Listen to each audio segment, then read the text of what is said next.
So, one of the questions we both have been answering in the last few years is like how to circumnavigate your master's degree in physics in Heidelberg University in Germany.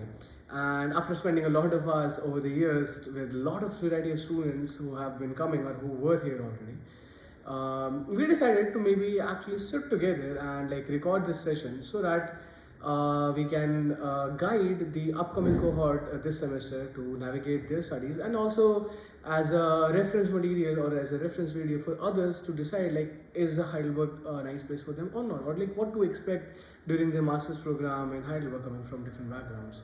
So this is Bhavesh Rajpoot. I'm a PhD student at Heidelberg University at the Max Planck Institute of Astronomy and in Observatory Côte d'Azur, and I'm researching on exoplanets. And this is my colleague. Hi, I'm Rohan. I do theoretical physics, mostly dark matter, not limited to it. In my PhD as well, third year in my PhD. Currently, my home university is in Canada, Queens, but I graduated master's here at Heidelberg. I am still a visiting fellow, whatever you want to call it, here at Heidelberg. So yeah, here we are. So exactly, as Rohan said, one of the things we both have in common is we both studied in this university as master students at a different time and from a different background.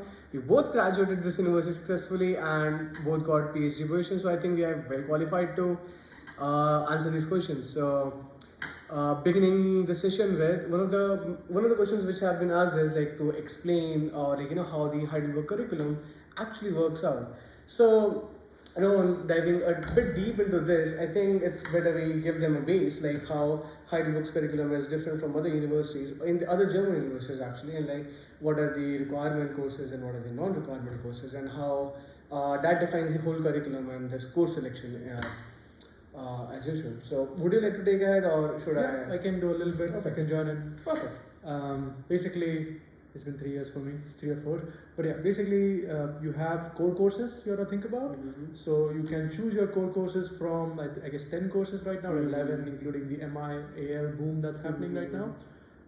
You have theoretical physics courses and experimental physics courses. So you have to do 2 core courses. This is really important. You have to do 2 of them. You have to do them well. You can choose any combination. That's the beauty of Heidelberg. You can choose any combination. You can do environmental physics and particle physics. I don't know why you would do that, but you can. You can. Yeah, sure. And as Rohan said, like once you have the core courses done, you are then left with the other requirements. So because Heidelberg University gives you full flexibility upon choosing your own core courses, they have the requirement of completing the credits actually. So all the theoretical courses you have, or all the courses, or let's say all the non-research phase basically accounts for 60 credits, and the research phase itself, which concludes your thesis, your presentations, concludes for the rest of the 60 credits, making the whole degree as a 120 credit thing. So the 60 credits, it's completely up to you how you can fill it, and that's make it a bit more different. You don't have any compulsory courses here. So, and when I say compulsory courses, for example, you are not required to do GR or like general relativity as a compulsion if you want to pursue the astrophysics leg of this master's degree. And we will be coming upon like what do I mean by exactly by astrophysics leg. So you can decide upon your courses, and as I said, there are like 10 or 11 of courses, and after that there are some other courses which are of less credits. And actually, we should give them an idea like what credit actually means, because a lot of universities they don't have the credit system exactly defined. So one credit here means around 240 hours? 40? No. Oh.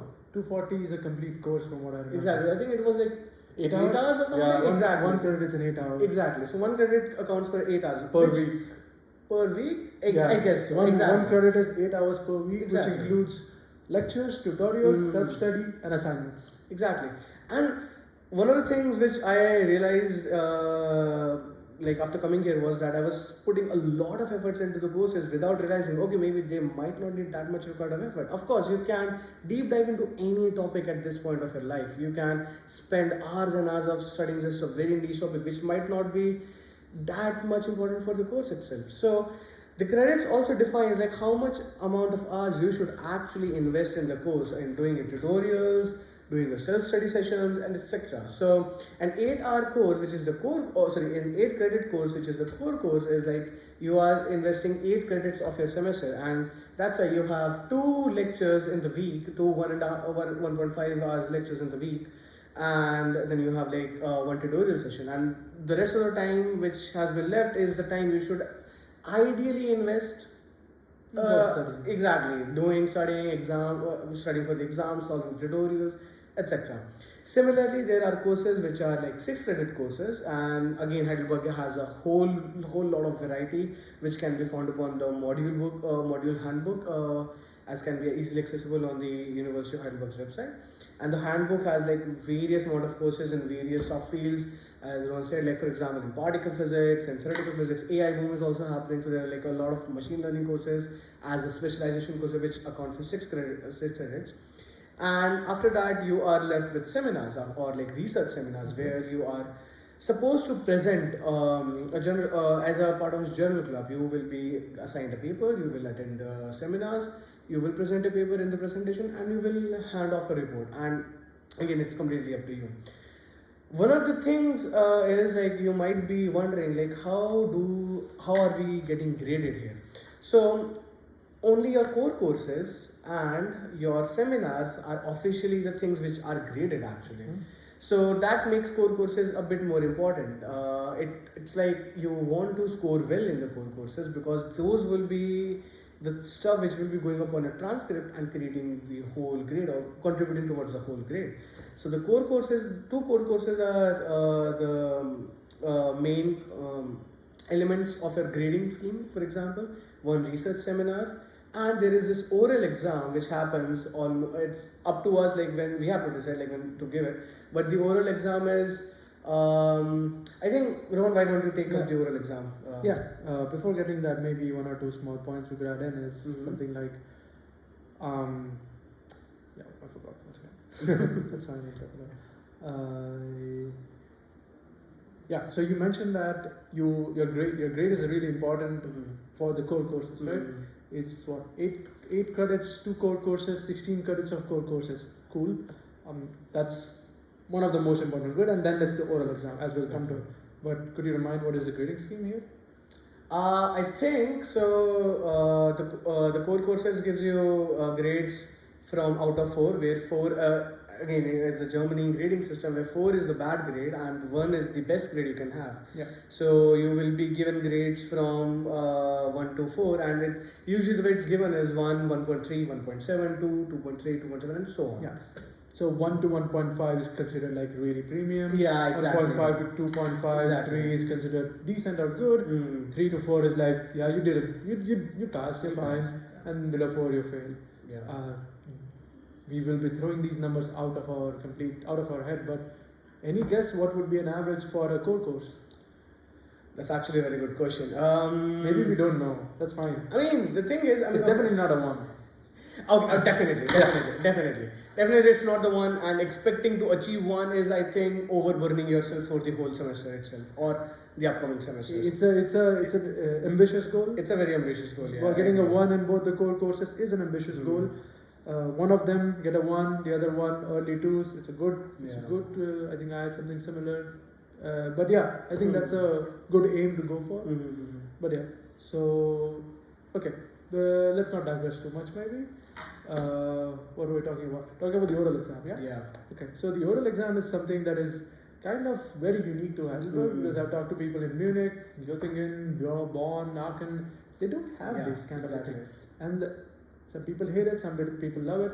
But you can really think of an oral exam as like a qualifying exam to judge whether you are capable of doing research based on these topics. Now, whether you do actually do research based on the topics you're going to give your oral exam or not is a different story. But that's what it was built for. So I'll just give you my example. So I was thinking of going into more high energy physics. I didn't know I was going to exactly do dark matter, but dark matter falls into one of them. I did core courses on quantum field theory, cosmology. These were my core courses. I did specializations in relativistic quantum mechanics, advanced quantum field theory, and standard model physics. So I had 3 of these. So now what does an oral exam mean? So all these 3 courses that I gave, I did not have a grade on them. Yep. It was just pass or fail. Yep. I don't want to say if I did good or bad, but I passed. I passed them. Yeah. They were good. And now I have to choose between 12 and 16 credits of these courses and give one oral exam, which is worth 12 or 16 credits plus 6 credits of the oral exam. I get 1 grade for all of this. It's a huge number. It's a huge number. For me, it was, I guess, I did 8 plus 8 plus 6. Oh I did 22 God. credits. Oh my God, yeah. I had 1 grade on 22 credits. So you prepare for months. Prepare for 2 to 3 months. This is usually a little bit later in your, it's like your 3rd semester or something. Exactly. So yeah, you just have to pass these courses. Of course, you want to study them well, but you get another chance to study them. Don't forget that. So at the beginning, your goal could be just understanding the fundamentals well, and when you're preparing for the oral exam, you want to go a bit deep into them, understand them, because the way this oral exam works is you choose a professor who is willing to do an oral exam on both of these subjects, and you sit in front of him for an hour, 30 minutes to an hour, depending on the professor. It's usually an hour, it's 30 each subject. And not gonna say he's gonna grill you on it, but I'm also not gonna say he's not gonna grill you on it. It's gonna be tricky. He's gonna ask you some very interesting questions, depending on who you choose as your the person who's gonna question you. I had some interesting questions. I blanked out for a few seconds. It's an oral exam. You put on the spot. You're gonna ask some questions. It's a tricky thing. It's basically 22 credits being decided in 1 hour is unique to Heidelberg. It makes it difficult, but it also makes you study a lot. Yeah. So we have 16 credits, 22 credits. What is this, like 46 credits or something? And now, that's 46 credits. What are we left with then? 60 credits, right? We need 60 credits. Yeah. What are we left with? Seminar? Seminars are there. 6 credits. So the one you talked about when you go to journal club, that's 6 credits. Okay, so that is 52 credits. And then you are still doing a bit more specialization courses, right? They are not part of your oral exam. They don't have a grade. Exactly. They don't have a grade to have an oral exam. Okay, you could also do an extra core course to fill those 8 credit points. Exactly. It could be to build, it could be to something to explore. Or let's say, for example, you would like to do an environment here and you want to know like how it looks like. Then that's your shot. That's a shot. Exactly. An alternative also is that you did 3 core courses, you scored well into, you screwed up in one, and you put that as a course which grade is not going to be counted, or you put it in an oral exam where you get a chance again to get a new grade on the course. This is exactly one of the beauties of Heidelberg, where you are given a lot of flexibility to design your own curriculum here and set up yourself for your future opportunities, specifically PhD applications. But so exactly this was and just to give an oral exam example, because oral exam is like a high stakes thing here. I did stellar astrophysics as the first time I came in summer semester, and then I did galactic astronomy, which was in the next summer semester. So, and I did my oral exam by the end of that summer semester. So almost at the 1 year mark. Exactly, almost at the 1 year mark. So that. In fact, I almost at the 1.5 year mark, because I was it was like almost 3 semesters before. Right. So as Rohan said, like the exam was where I focused on understanding the fundamentals and understanding like how the hydrodynamic equilibrium maintains, what disturbs, and everything else exactly. And in my oral exam, nobody asked me the equations or something, but it was very more important to understand that those tricky questions, like when they will say like, what happens if you slap a star? Would it go out of the equilibrium or not? And that's where those equations will start to churn up in your mind. And that's what I did exactly. I by studying it before during the exam was easier. Made it easier for me to study it for the oral exam in the later. But this is exactly the curriculum is, and then you go on forward with the research phase where you do the thesis, your reports. That's a completely different ballgame. And that's it exactly. But we are mainly here to talk about like how to do that first 60 credits, how to navigate those 60 credits. Because if you navigate those correctly, even if you start correctly, things go on smoothly, pretty smoothly. You just need a plan, and that's exactly what we are here to discuss, that plan. So, before moving, maybe one quick point again. So these 60 credits on the website, if you go to the module handbook, there are well-defined structures of how you can do them. I'm going to say they're well-defined, I'm not going to say they're perfect. In my opinion, there is it's really subjective. I think they have done a really excellent job in putting on which module should fall where if you want to do that. But sometimes some courses are not even offered. Exactly. I wanted to just order a course on string theory. I didn't get the option. I was already done with my first year and there was no string theory option. I was deep into dark matter. I was deep into other kinds of physics. I've done quantum field theory stuff. Pretty interesting things. I had the prerequisites to do string theory now, and it was offered by a mathematician. And maybe that is something we do touch on later. We touch on that later, so we don't have to go into that right now. But yeah, just making a point that the module descriptions are like astrophysics, environmental physics, high energy physics, and biophysics, condensed matter physics. All of them computational physics. All of them possible in experimental, theoretical. There are two options for most of them how you would like to, how you can arrange them in your own way.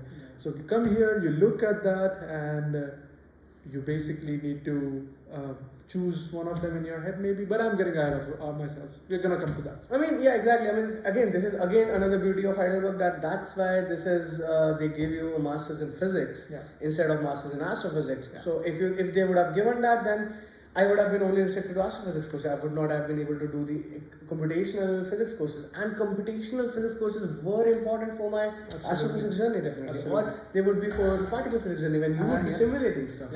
So, and that's why Heidelberg gives you a more general physics course, but gives you these directions, which is completely up to you to follow. Either you can follow it very precisely, or you can mix and match, as for example I did in my case. But going forward, I think it's good to touch upon the gaps which we both faced while coming here. Rohan, would you like to start with your background? Like, what did you do in your undergraduate, and like, what were the gaps you faced here? I can give some context there. So just before that, some context. Like I did my undergrad here in Leipzig, in Germany. I mean, 3.5 years of good work. Bhavesh did it in India, in Pune, Ferguson. So we come from quite different backgrounds when it comes to the undergrad syllabus that we had touched on. There are things that I was hammered on in my head. There were things you were hammered on in your head, but they were there's a big disconnection between the two of the things. And the fact that I did my master's in the same country where I did my undergrad, it benefited me a lot because I was building upon the blocks that I already knew upon. So a very quick, small summary of what I did in my undergraduate, and this is applicable to most students who do their undergraduate in Germany, is that you have 5 courses, let's say, on theoretical physics, you have 5 courses on experimental physics, usually they're complementing each other. So let's take semester 3. Semester 3, I had an experimental, let's take semester 4. I had an experimental course on atoms, molecules, and nuclei. When you think about the hydrogen atom, you think about the emission spectra of it, you think about more molecular stuff, modern physics, kind of what we know from high school. But on the same side, in the theoretical physics course, I had a course on quantum mechanics, which was a proper theoretical quantum mechanics course starting from basic what is a Schrodinger equation to ending up with perturbation theory just in one course. Pretty, like you can basically say we did the entirety of Griffiths in one course. Oh my god, okay. It's quite intense. I'm not saying we did everything in Griffiths, but we kind of did each chapter at least a few parts of it here and there. So that is something I had. Similarly, you have math courses, math 1, 2, 3. The difference being is we have something called math for physicists, but it's taught by mathematicians. So take the four physicists with a grain of salt. There is a bit more application in the thing. So let's say when you're doing vector calculus, you will do a lot of line integrals, surface integrals, volume integrals, but we also did measure theory. We also did measure theory to see where all these things come from a more abstract perspective. If you want to do so it's a weird combination where I can say that I know real analysis as a mathematician, but not really. We didn't do it from Rudin or something. We did it from a similar book, but with redacted things. The professor was like, enough for you guys. Of course. Enough for you guys. So from a mathematical perspective or a background, like we did a lot of abstract things that today in my career I use them not that much. Sometimes once or twice I come on the spectral theorem in functional analysis. Okay, I know what it is, I know what it means, I know the idea behind it, and not really, I don't use it. So We do a lot of abstract things in math. We do a lot of theory things in theoretical physics. So my course was also a bit unique in the sense that we actually did Jackson in our second and third semester. I'm not saying all of Jackson, but we did a lot of Jackson. A lot of people dropped out from my course, that's a different story because of that. So I'm not saying I understand Jackson, but I was exposed to it. I was exposed to it quite early in my undergraduate. I'm not saying I understood it back then, maybe now, maybe. But yeah, I think that is the gap that we were talking about, that the exposure to really high level physics, even if you understand it or not. I'm not saying everyone who goes through German curriculum understands that and is in a place to like come here and tackle the problems really well. Definitely. Yeah. One last example, quick I can give you is, you're going to elaborate on that, is that I know a lot of people come here and want to do quantum field theory. You should. It's a beautiful quote in my opinion. But in order to do quantum field theory, you need to understand classical field theory. I told you this one before. Yeah. Just the way you need to know classical mechanics before doing quantum mechanics. You need to know Lagrangians, you need to know Hamiltonians and all that, Hamilton-Jacobi brackets and everything. Same way, if you know classical field theory, then quantum field theory feels much more natural. You see how the principles evolve. You have the momentum operator in one case in the field theory. In the classic quantum field theory, the momentum operator is like d by dx or something. Classical field theory, momentum operator is just like modes of some Fourier transform of the momentum. So it's, they transform really well between each other. I think the giveaway point here would be just that if you have colleagues who did their bachelor's in Germany and they're doing better than you here, when you're here, there's nothing to be ashamed of, or never feel small about. It's just really a gap in what you were able to study. I just had the privilege to be able to do that. I just take it as a privilege. If somebody needs help from that, I was always ready to give that help. But a lot of times also people hesitated thinking, oh, that's a stupid question. You can ask a stupid question. That's part of physics. That is true. Like, this is one of the concerns I've seen, or like one of the problems I've seen with a lot of students who came after me was like, because like coming from India is like you're coming from a very different background, and like that background also changes from university to university. Things which have been taught in Stephens would be very different and like what have been taught in Ferguson, or for example what have been taught in IITs. That is not the case here. It's quite standardized. Like there will be small things, like as I said, Leipzig had like a very mathematical physics twist on it, but that is because they have the Max Planck for mathematical physics. So it makes sense that the professors who are teaching theoretical physics are mathematical physicists and they are like putting that twist on it. So it's a bit homogeneous. Coming back to your point, like it's very different in India. Yeah, it's very different in India. It's very, very heterogeneous actually. Very heterogeneous in fact. For example, one of the like big names which Rohan was saying, like Jackson. I only realized it, or I only heard it after coming here actually. I never did it in my time. We never had classical field theory. We only stopped at classical mechanics and quantum mechanics. That's it. And like I even remember like the last thing I did in my classical mechanics course was just deriving a Hamiltonian for Newton's equations. That's it. Yeah, that's basics. A big gap. That's a big gap. Yes, basics, yes, but it's a big gap. That's a big gap. I won't say like I was like I knew theoretical stuff while coming here. It took me a long time to bridge that gap also.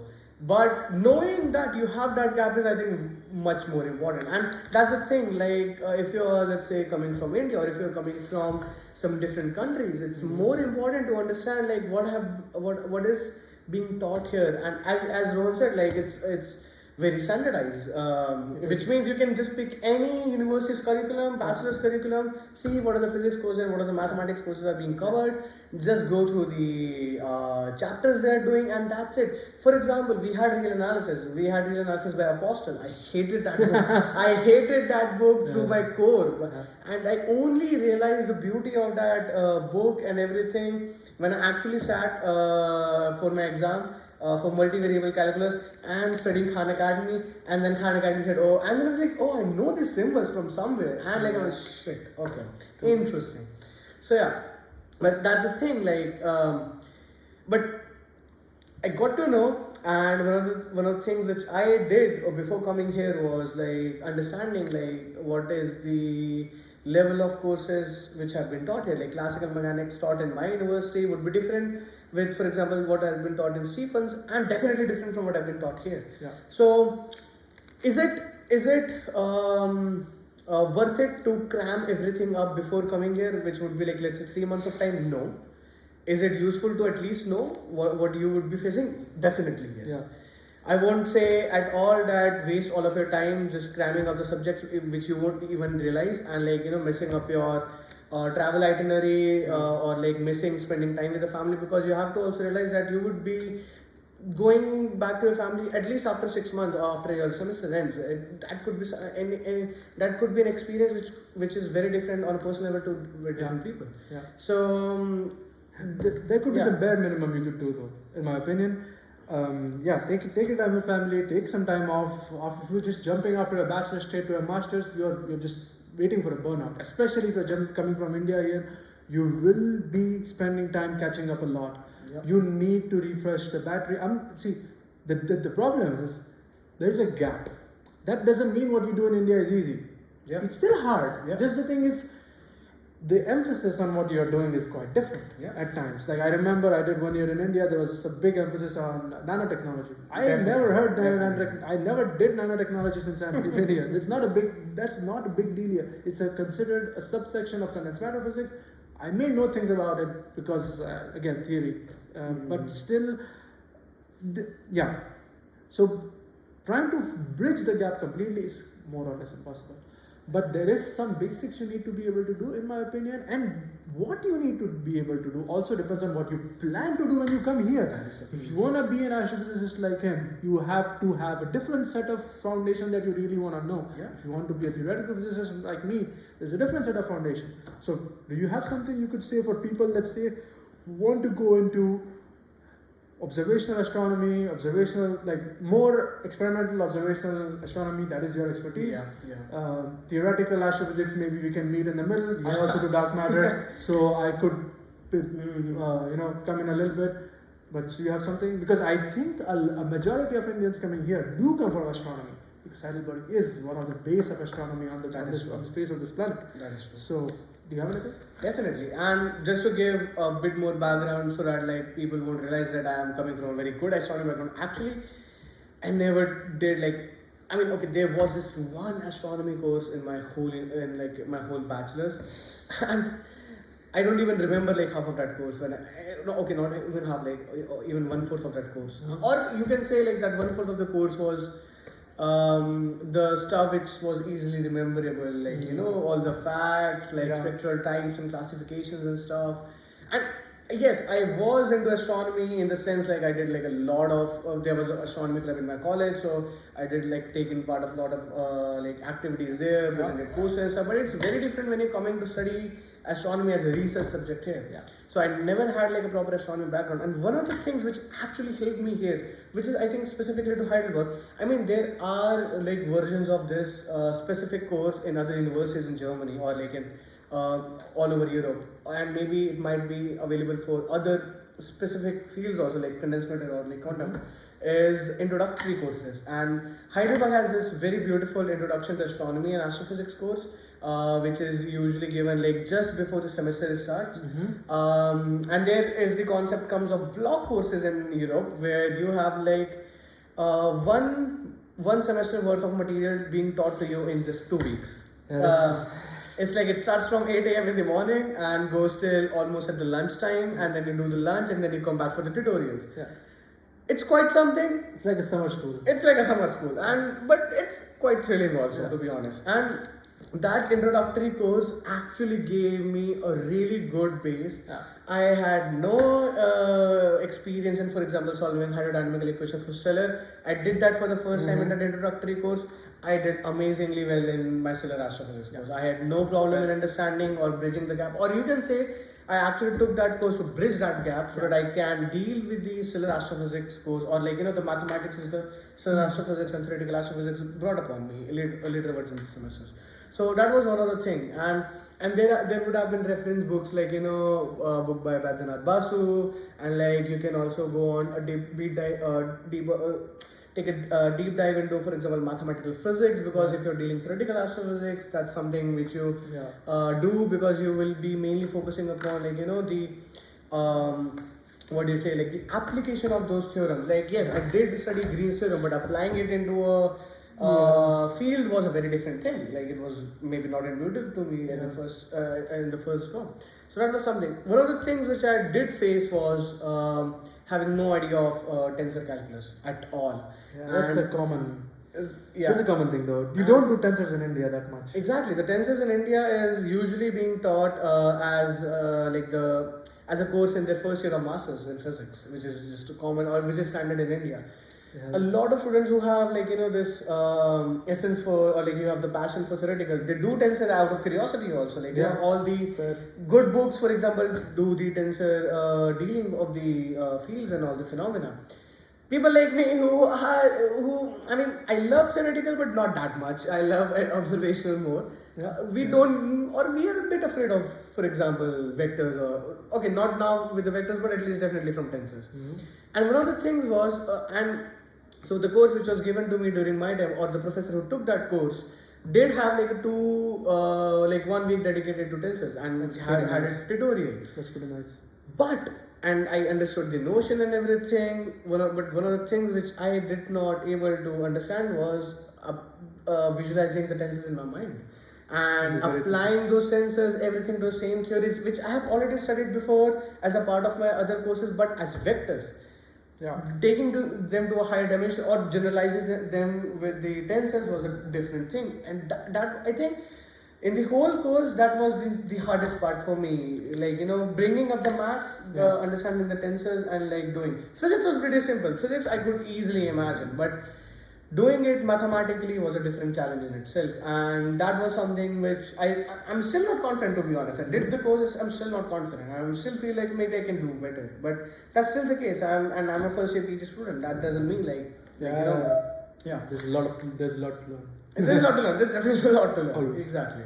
So, but in astrophysics, that was one of the things, and that's what I did. During the whole time, I identified the gaps, I bridged the gaps. I took it step by step. I wanted to do an exoplanet. There was not an exoplanets course, but that doesn't mean I stopped there. I did galaxies. I did solar astrophysics. I had because I knew I wanted to do observational, which means we would be dealing with data and Python. So I did, and I didn't have statistics background, and I knew Astro nowadays use a lot of statistics background, coding background, which means I enrolled myself into computational statistics course, and that was important because if I hadn't done that, I would not have been able to do any kind of analysis during my master thesis at all. So coding is important everywhere. I mean, I am a theoretical physicist. The maximum coding I do sometimes is on Mathematica or something. I use a lot, bread and butter, but I still need to know Python. I still sometimes need to plot things. I still need to extract data from some kind of plots and be able to deal with them, be able to understand what they mean, be able to So you need to know. You're not a software developer. You could be. You could be technically, but in theoretical physics, no. You use it as numerical. I need to do numerical analysis. Sometimes I need Python, Mathematica. Sometimes you don't know what's happening behind. So you need to have a coding toolkit in your. You should have it in your toolbox. Coding should be there in your toolbox. But what you're telling me about astrophysics is a bit different than what I would say about theoretical physics. What you're telling me here is that you can come to Heidelberg and you can take a nice blog course or an introductory to astronomy, and you're like, I am kind of starting from zero, at least for astrophysics. Okay, there are concepts in astrophysics which are using different tensors or something, fluids and everything, they're using that. That is the missing part. But you're building up to it. Exactly. From a first principle perspective. Exactly. And that kind of makes sense to me because astrophysics is considered even in Germany as a master's course. Usually bachelors, there are enthusiastic bachelor students who take it. That's true for everything. That's true for everything, by the way. I've seen people in quantum field theory too. So it's not exclusive to astrophysics, but I think it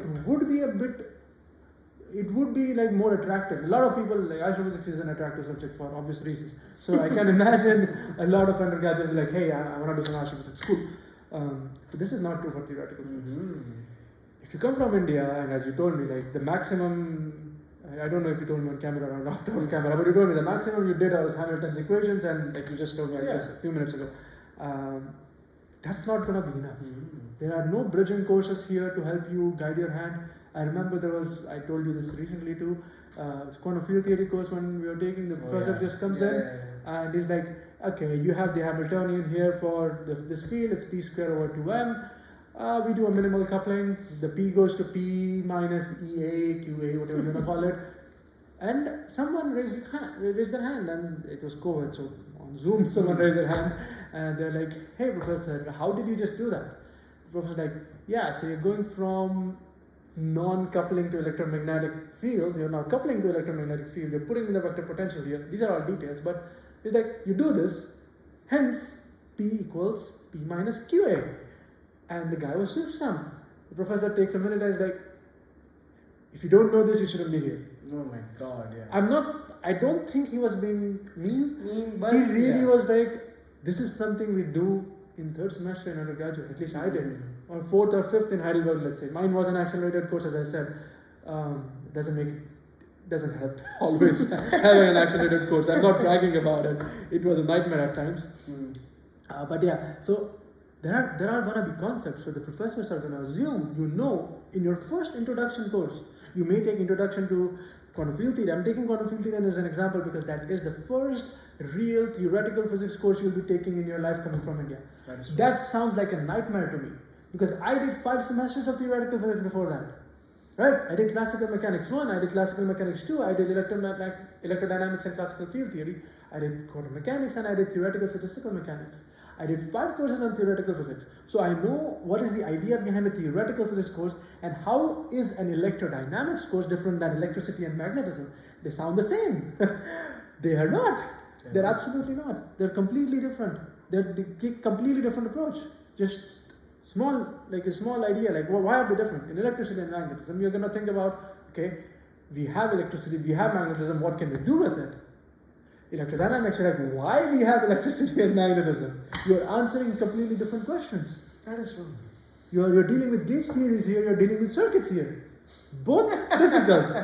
I find circuits harder than gauge theory. I'm one of those. Easier. Yeah, exactly. I'm the opposite one. Yeah, I'm one of those. So it's so we were trained from the beginning to think about theoretical concepts from a ground up idea, and that is missing when you come from India. Because I did 1 year in India too. I did 1 year in Mumbai University. So I know on average what people are doing. There are better, there are worse, as you said. IITs are better, there are worse universities than Mumbai as well.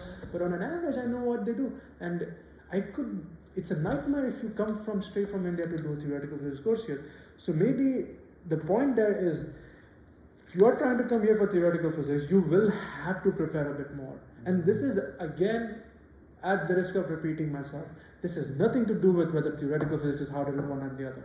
It's really about you're missing tools that are not going to be taught here. That is true. You are missing tools that are not going to be taught here. For astrophysics or astronomy, maybe someone from computer science kills me. Coding is easier than gauge field theory. You can pick up coding. Definitely. Yeah, you can pick up coding. I never did coding as a traditional student. Never did in classes, and I'm still now on the advanced Python level. You can start learning your machine learning today by your own after, let's say, few years. You can't do gauge theory. You can't do gauge field theory on your own. You gotta be a genius to do that. So you need some kind of a structure when you do that. That is so it's really important that you spend some time on building the gap, especially if you're thinking of taking a course like quantum field theory. Particle physics is labeled as an experimental physics course here. So in order to understand how particle physics works, you need to know quantum field theory. It's a mess. If you start taking particle physics straight on the go, you're still gonna be like, why are these results coming the way they are? You just accept them. Organic chemistry, as I said, you want to accept them. Yeah. You're gonna accept them. If you know quantum field theory, then you know the workings behind it. So you know how really those couplings work, or how you're gonna get these scattering results, or etc., etc. So it's really crucial to bridge the gap. On the top of my head, if I want to tell how you could bridge the gap, I would just be like, I have a book right in front of me.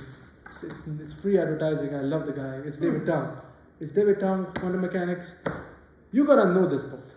I am not kidding. Like, you gotta know this book, at least the first half of it. I don't know. You're gonna do physics when you come here. You kind of know what you wanna do, maybe. If you don't, the whole thing. If you know what you're gonna do, just look at the contents. See, the first 7-8 chapters are non-negotiable because that's like introduction to quantum mechanics. So you gotta really know the first 7 chapters. If you don't know them, that's where you wanna start. If you know the first 7 chapters, look in the second half of the book. You are interested in quantum information, you can open the quantum information chapter. You're interested in like quantum, what they call it, like quantum foundations, like what all physicists do after they retire today. Basically, there's a chapter on that. You want to deal with condensed matter physics. You want to know how how electrons interact with the electromagnetic field. There are things.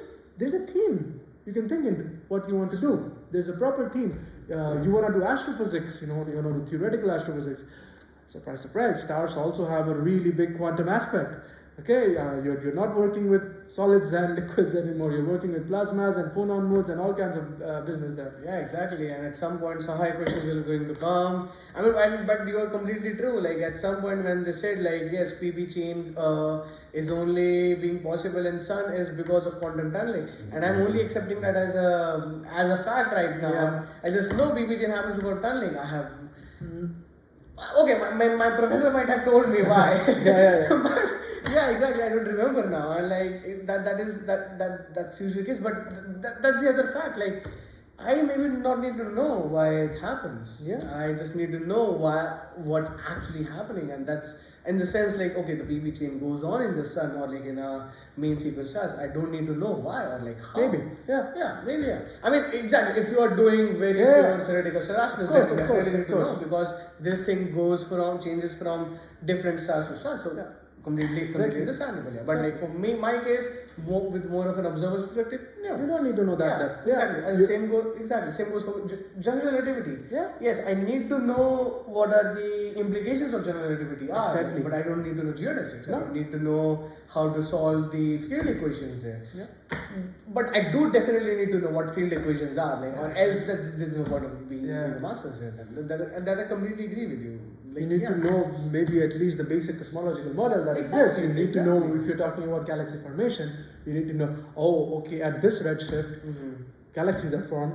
What the hell is happening in the universe other than formation of galaxies? Why are galaxies forming at that particular redshift? What is happening to the energy budget of the universe? So there's a lot of things you can think about if you know that.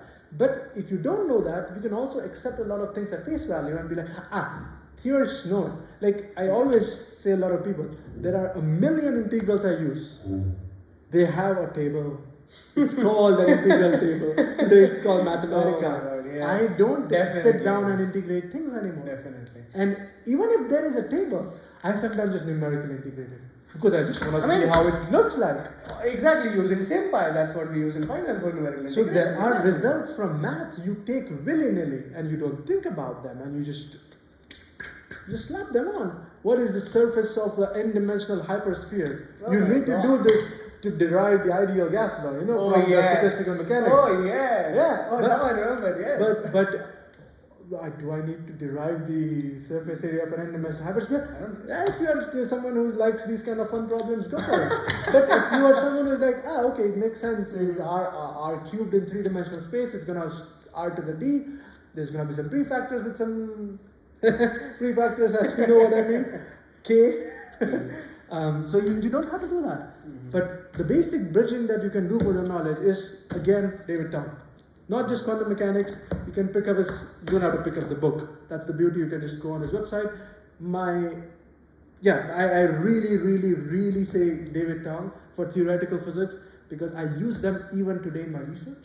If I'm stuck on something, I used to pick up Griffiths, I used to pick up Jackson, I used to pick up Barton Sweetbuck's quantum mechanics notes. They're all good sources. But now I just open David Tong's website. I think David Tong thinks, hey, I'm a stalker. Because the amount of time I open his website and even I think you might not be the only one. I might not be the only one. But the amount of time I open his website is ridiculous. Yeah.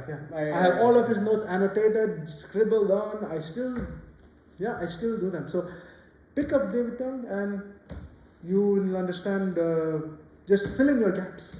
That's important. This is one of the things, like astrophysics is so much spread out, like I don't know, like this was one of the questions like which I asked myself when I was faced a lot, like which is a good astrophysics book. Honestly, everyone would have a different opinion, to be honest. But that's That's actually interesting. David Tong has all lecture notes, Oh. but astrophysics. Just give me a second. Interesting. Wait. That is actually okay. I'm Okay, stopping you again. till he searches, one of the things which I think I glanced upon was like, before coming was Astrophysics by Baidyanath Basu. And like that was, I would consider it as a good book. It covers actually a lot of basics. And in fact, I remember like for one of my still Astrophysics tutorial problem, I actually picked up the book because it was being explained there very nicely, and it was not being explained anywhere else, either in the lecture notes or on the online material. But yeah. Yeah, no, he doesn't have. See, He that's doesn't what have I'm saying. astrophysics. So I mean, he has absolutely everything from mathematical biology to quantum field theory, gauge field theory, everything, but no astrophysics. He's not an astrophysicist. He's more of a quantum guy working with quantum gravity. I give him that. Let him have one set of lecture notes that he hasn't published. I'm not complaining. I mean, if you want, at some point, if I, for example, wanted to do quantum gravity, okay, that would be the book I would be picking, to be honest. You have to start with that. If you want to do quantum gravity someday in your life, you can't go ahead and say, I do quantum gravity, quantum mechanics.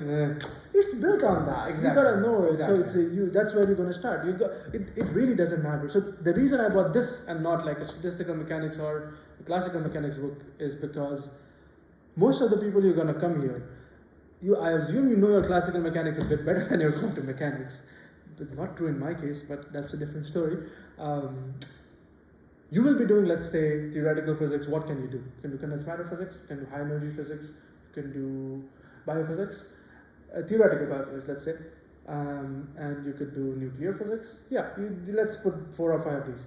All of these are based on quantum mechanics. Like you need to understand the basics of quantum mechanics in order to do all of these things. So this is gonna give you the base to be able to understand what's happening. And this is unfortunately the bare minimum. I don't mean you need to read every page of it. I really don't mean that. But understanding the basic ideas of how hydrogen atom works, yeah, that's a different video, I guess, or a different session where we can really deal in what we need to cover from what perspective is more important. But yeah, that's why I pick up this. You also need to know some statistical mechanics, I think so, if you want to do theoretical physics. There is an option, okay, that's one thing. There is an option when you come here, you can do statistical mechanics. But sometimes I did quantum field theory 1 and they told me statistical mechanics was a prerequisite. So for me, I doing it in Leipzig, it was helpful. A lot of people were doing it parallel. It doesn't work. You're going to understand statistical mechanics by the end of it, and the quantum field theory guy is telling you, you need to know it when you start it. So in practice, it may think like, oh, nice, parallel. In reality, not really. I mean, like at that point also, like you touched an important point that maybe a lot of Indian students or like students from other countries would be thinking like, okay, we only have 1 semester intake. That is actually not true for Heidelberg. Yeah, Heidelberg gives you the opportunity to come or like apply for both summers and winters, which means you start with different courses. Set of courses. Exactly. There is a chance, okay, for example, in my case, I came in summer semester, so I did several astrophysics first before theoretical astrophysics. And a lot of things I had to actually take at the face value because, first of all, I was not that curious. Second of all, I was like, okay, maybe that might not be quite as what I thought actually. Or maybe I was actually studying statistics more intently because that was something very new to me. Yeah. Or like the computation statistics. But when I did theoretical astrophysics, and when the first 3 chapters ended, and I was like, this actually makes sense.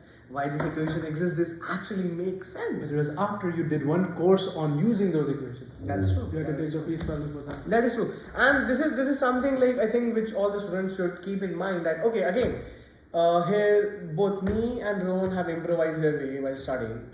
And the only reason we could have improvised was knowing what we were missing. And knowing like what we actually have to do, and again you would come you would meet a lot of people who would have already been down there, but maybe might not be here already. Maybe there would be like some generation already ahead of you. And again, talking to people is important because that defines. Sometimes the courses are being taught by a different professor, and every professor gives their own twist, right? Like if I'm doing let's say stellar astrophysics course, maybe I might not go do a lot of theoretical stuff. I might be taking how to, let's say, get all the theoretical stuff from the observational perspective, which would be very different actually. Yeah. If a person who is doing or working on simulations would be taking that course or taking that course with simulations perspective. Yeah. So this happens a lot, and that may or may not change according to your own set of research interests. Yeah. I was not more of a theoretical guy, so I went with someone who was more of an observational guy. And again, the way I got to know what that was, talking to people. Yeah. Talking to people and understanding okay, how does the course happens. And that experience is important because setting your expectations is important. You can't expect yourself to come here and ace everything. That's not possible. That's not possible. That's not possible even for someone who aced their bachelor's here. It's a really different ballgame when you come and move to masters, because you're taking subjects that you think you like, and you end up knowing whether you really like them or not. Oh, definitely. Definitely. It's a different situation. It's a different thing. Yeah. Exams are being also set up by a different mindset also. You might, for example, what I thought during my theoretical astrophysics exam was it was going to be astrophysics exam. It was not. No. It was a mathematics exam. I've seen that exam. It was completely mathematics. I loved that exam when I saw it. Oh my god! Of course. Clear gap. And one of the things I messed up was not doing mathematics at all. I thought maybe I should be answering what does this equation mean, instead of deriving that equation at the first place. Yeah. And that threw me off my whole game. That threw me off. So that's something, again, talking to people, talking to the cohort which has already been before you, talking to the pass outs helps a lot. It helps a lot. Like, if you think we haven't had mentors, we have. I had a really cool mentor in Leipzig. He's doing his PhD. Hi Hamid, if you see this. He was really helpful to me. He finished in Leipzig before me. He guided me throughout Leipzig. When I came to Heidelberg, he helped me choose courses. He was not even in Heidelberg. He was in Bonn. But he was still really helpful. All along the way, he was helpful, guiding me through, holding my hand through things. And I was just asking him for help. You need to ask for help. Like, you're gonna get mentors if you ask for it. Everyone has. So honestly, even Einstein did. Honestly, I had him when I came. I had him in the WhatsApp group, and he was telling me everything. I had Vasu. Hi Vasu, if you're seeing this. Hi Hitesh, if you're seeing this. I had these people. They told me do these courses, do this at this time. Yeah. When was this course important? And honestly, that's what I've been doing in the last 2 years of my after doing my first year. I've been telling a lot of students which courses you should take according to your specific interest. At least in astrophysics, I can do that. I can help those students, and I've seen I have seen them reaping benefits of that. Yeah, of course they will. Of course they will. Yes, you've been through it. It's just simple. It doesn't matter if you aced it or not. I know you did really well, but even if you didn't, you've been through it. You know what to know. There's a reason why a lot of good teachers, let's say, have had a lot of failures in their life, because teachers who have not had failures in their life just think, everything is easy. That's why it's really, you struggled, I struggled on things, we know what we struggled on, we are able to pass down that wisdom, and you really gotta ask your seniors for help.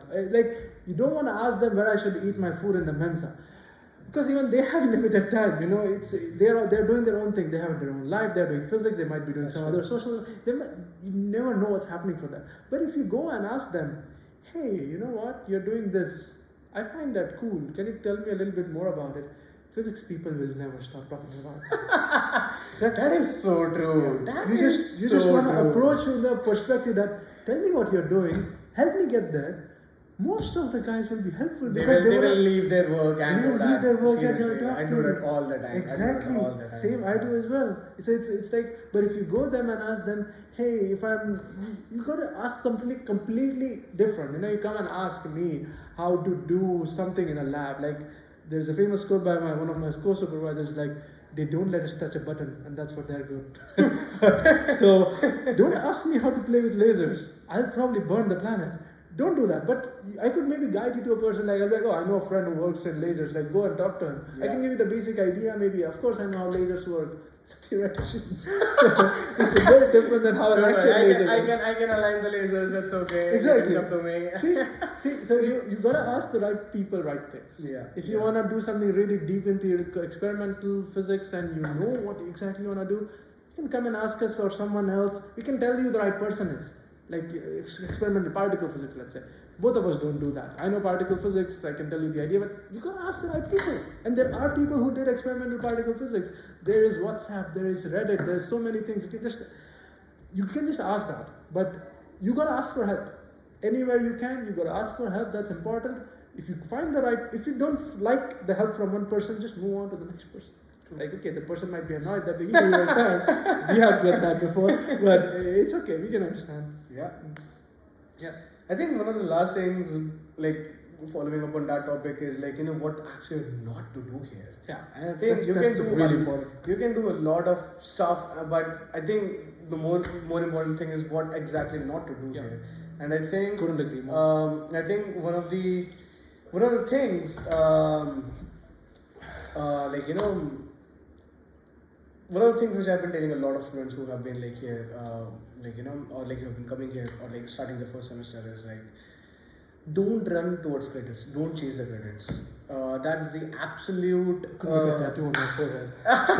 See exactly. See the impact of it on our own life. I mean, trust me, you will think like I want to complete my masters in 2 years. Yes, that's a very ambitious goal here, because again, doesn't matter if you are coming like as a gold medalist or if you're coming as a backbencher. It really doesn't matter. Things just take time here. There's a chance you might be able to complete all your courses in the first year. Yeah. Just your research takes time. Yeah, maybe you have time to rerun the experiments. Maybe the system broke. Maybe the data is not there. Maybe the theory is wrong. Maybe the theory is wrong. Who knows exactly? And I mean, that's one of the beauty, that you do research as a research. You do thesis as a thesis, as a part of research. But again, do not chase credits, because if you're gonna chase credits, you're gonna mess up your grades. Yeah. Don't mess up your grades. If you mess up your grades, you're not gonna get a PhD position, because that is one of the biggest thing you wanna show for. And then by mess, I mean really mess. Okay, if you have an average, above average grade, that's still a good grade here. Above average is a good grade.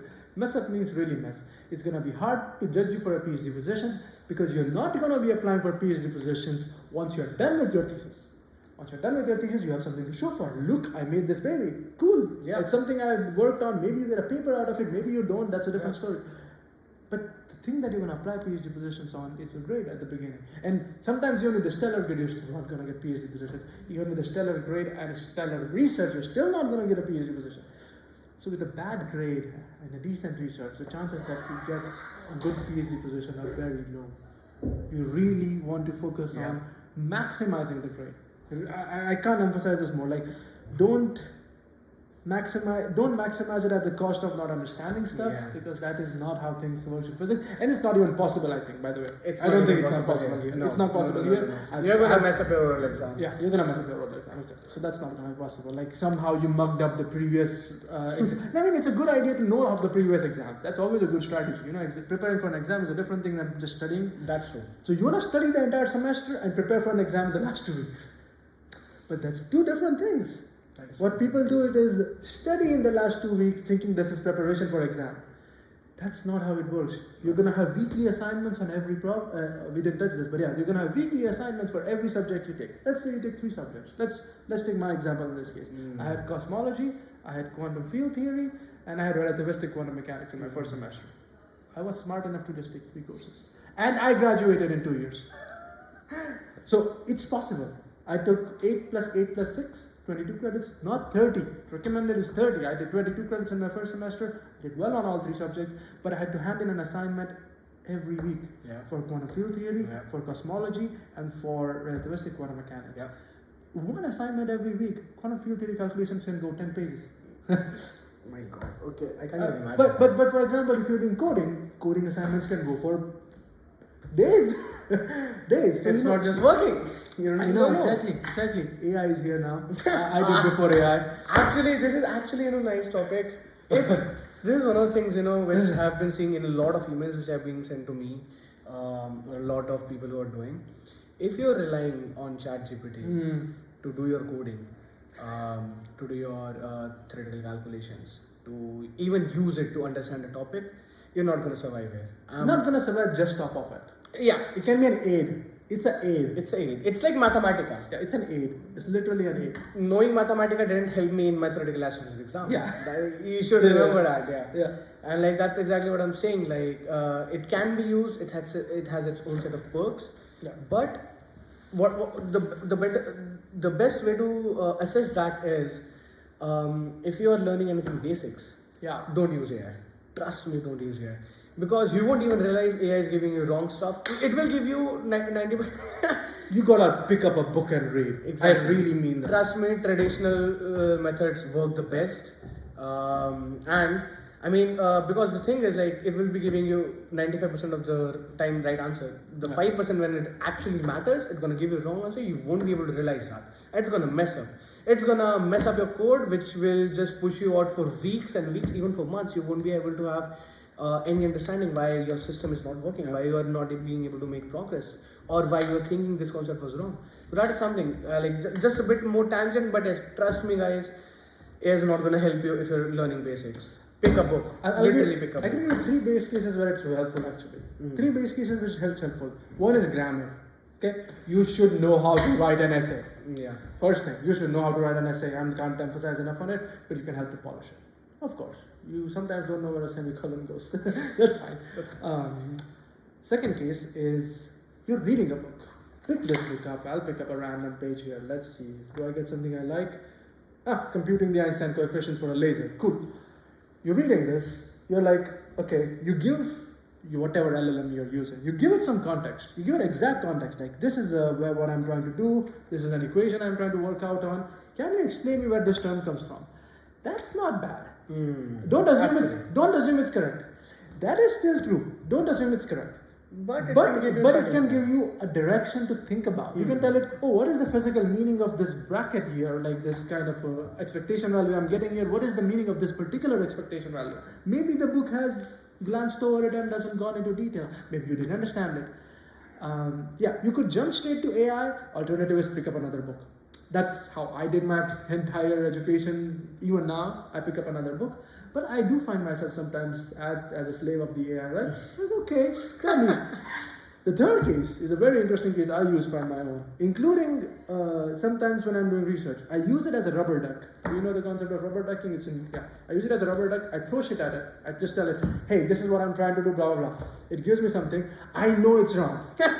I know it's wrong. I have a brother who doesn't work in AI, but I have a brother who I've talked about it, who is literally, let's say, he's really good at computer. He's a computer scientist, let's say. And he has told me the same thing. AIs can hallucinate. He works literally at a company where AI is done. He's told me AIs can hallucinate. You need to be very careful about it. This is from a person who literally does that. So I just assume it's wrong. And now the question is, can I find out what's wrong? Because that makes you learn. This is basically Feynman's technique. You sit on a board and you write things. That is true, actually. I didn't But realize you that before. really need to be careful at not taking what it's telling you at face value. Because if you get used to that, I have seen a lot of friends and colleagues struggle. They're like, hey, I have seen results given to me from people are showing me like, hey, here, straight GPT. I'm like, don't show me GPT. You have to show me what you think about it before you can go there. So the third case is literally a rubber duck, but it's literally a rubber duck. It's dumb. It's dumb. You have to think about how you can do. So these are 3 cases you can use it for. But not for saying, hey, what's the Schrodinger equation? Yeah. Do not use AI to understand Schrodinger equation. A particular case of Schrodinger equation where you have difficult understanding something, that's okay. I don't know why. I really do not know why. It's much better at explaining a particular case than giving the whole summary. I don't know why. Maybe it's just because there's so many things written about Schrodinger equation and then it just tries to give you something that's matches balance. Whereas for the other particular case, there's less thing it has read upon, so it can just pick up from a more finite set of data. And whatever comes out from that finite set of data, if it has any, comes out more accurate than I'm not saying it's gonna give them something wrong on what's the Schrodinger equation. But you're not gonna understand it as good as when you pick up a book, because it's gonna be trying to as minimize as possible. They gotta save their tokens too. Also, if you're using AI, do it during your semester, not during your exams. Trust me. Yeah, You should not be talking to a dumb person during your exam preparation. You should be using that time looking up through the book. Trust me, talk to it's your faster. colleagues. It's Talk to easier. your colleagues. Yeah, talk to your colleagues actually. Talk to your because- colleagues, talk to your yeah. friends, talk to your friends, talk to the professor, go to their office hours. That's a different thing actually we didn't even write about. Office hours is a thing here. Yeah. Which is not a thing in India.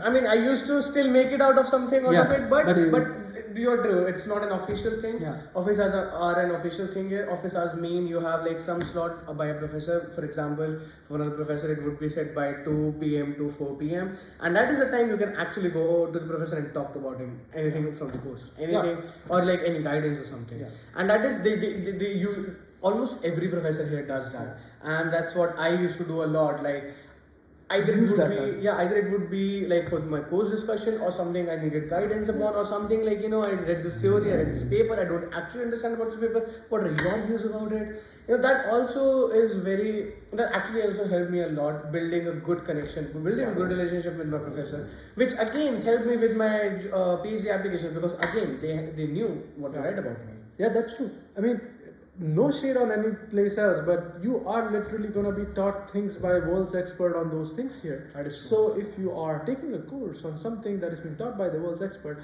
why not take a few minutes off of his... See, do as I say, don't do as I do. I didn't really use office hours that much. Honestly, yeah. Yeah, now I regret it. Yeah. Now I regret it, but... I was a bit scared also. I was a bit scared giving my You're views. intimidated too. Exactly, these are experts. These are experts. Yeah. What if I ask a stupid question? But I mean, again- that's what they are for. That's what the officers are for, to ask the stupid questions. Because And they will always say that there is no stupid questions again, because everyone starts from a very different Exactly. platform or a very different starting point Yeah. also. Do not compare. That's the other thing. Do not compare yourself with other students here, because that could be very, very, very different. I was able to do a lot of courses in my first semester just because I had previous research experience in a lot of stuff. Yeah. That meant I only did it for the credits and not for the for the understanding, because I already had the understanding. Yeah. It was just like sitting and giving the exam. True. But what it still messed up was my work time schedule. As Rohan said, like I was submitting tutorial sheets almost every single day. Yeah. I had that many courses. I had no work-life balance. I had no life at all. In fact, I was so burned out. I was so much burned out. The next semester, I only took 2 courses, and even that felt too much. Yeah. Once you're burned out, even like one single course Feels too much. Feels too It much. feels too much. It You just might- don't want to hand in the assignment. Exactly. It might be even a 2 credit course, but it would feel too much. You won't even feel like going to the classes. That's true. So that's the other thing. While chasing credit, it's very common to burn yourself out. Do not burn yourself out. Know your pace. Use your first 2 months to know your pace. How much you're able to understand. How much you're able to grasp in the lectures, and figure out your note-taking strategy.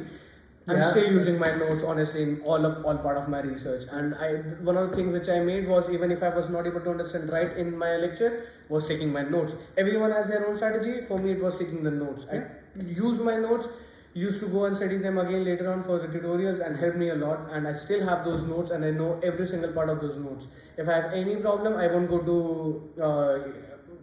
Google, to be honest. Yeah. I will go to my notes, which I trust like far more than anything else, and that is something which you should do. And the thing which you should not do is just trying to cram up, trying to try up every single thing, and it's like the too many chefs situation. Too many chefs spoils the broth. So don't do that. It's simply not worth it. You are here to enjoy. You are here to understand. You are here to enjoy the physics. This is one of the places where a lot of physics concepts have been derived, have been invented, have been discovered, and you can actually live that process.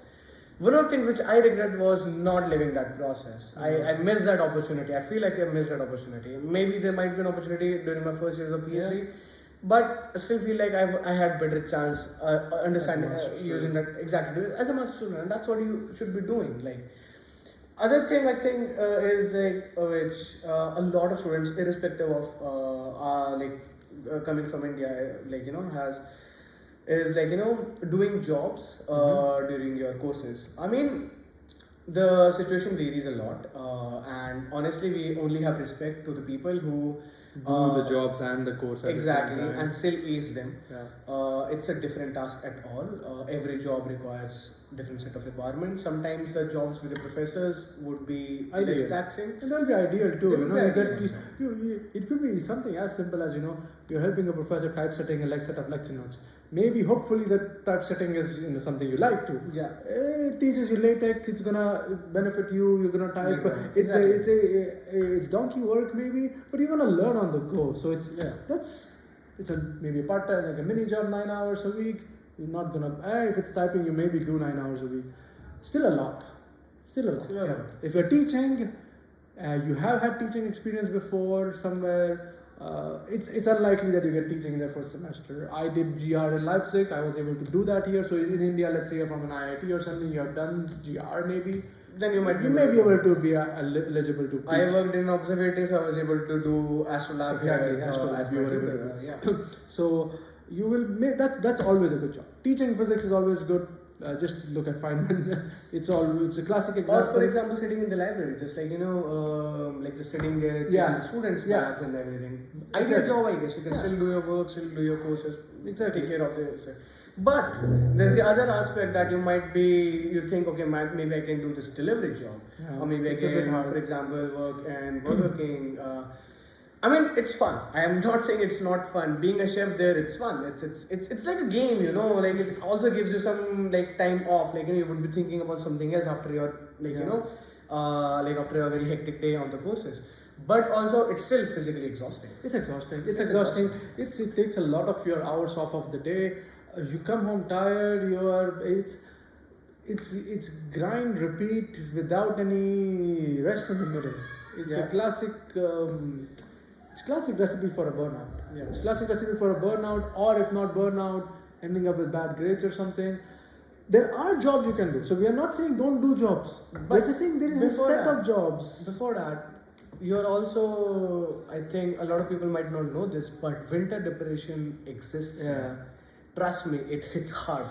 For everything from India, sun is there. Exactly. Or like for other equatorial countries, sun would be there always. But like coming to this city means that be ready for no sun for almost 3 months. Yeah. No sun at all, just gloomy, windy, rainy weather with 2 degrees or like 5 degrees of temperature. You would be lined up every single time. You would be, for example, sitting in the same lecture hall doing some, for example, tutorial course at the evening, and at 4 p.m. there it will already start going dark. It's like that. Like you won't be having any sun. You have to take vitamin D supplements and B12 supplements and stuff.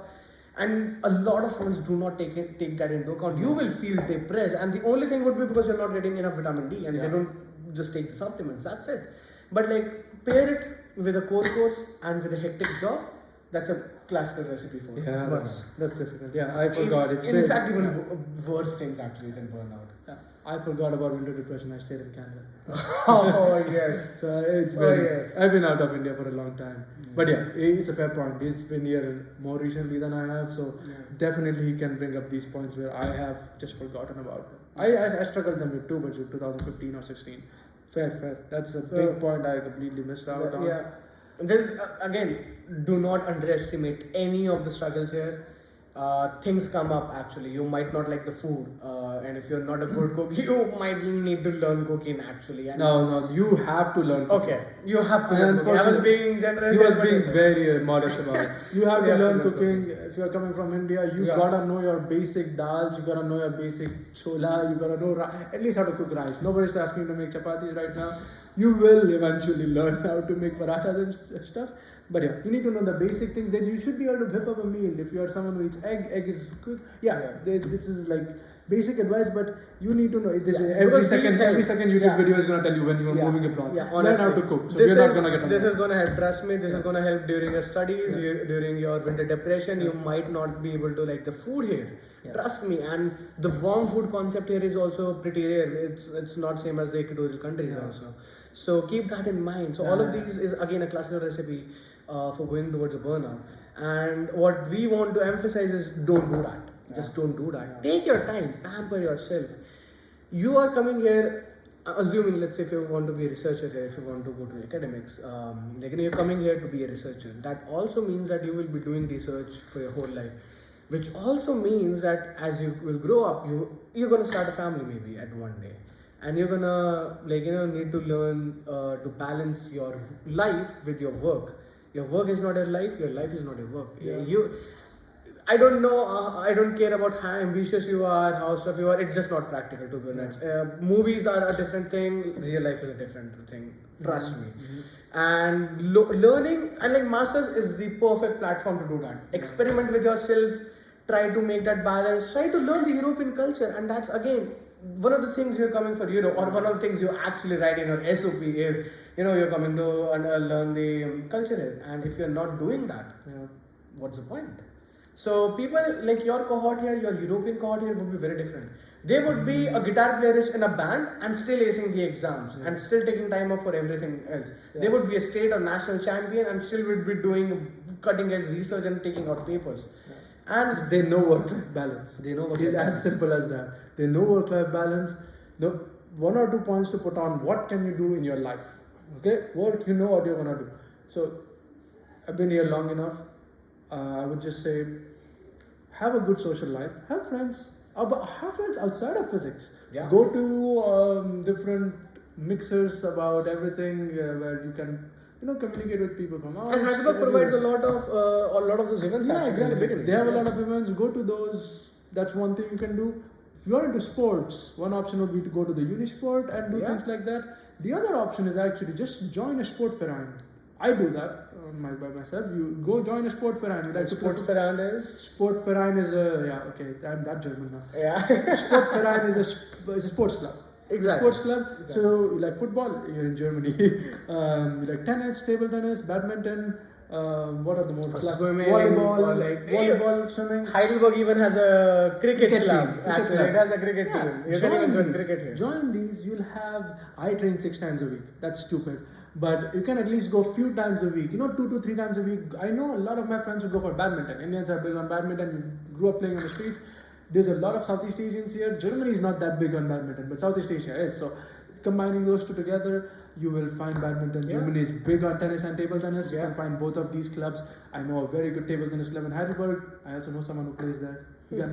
I can help you find that.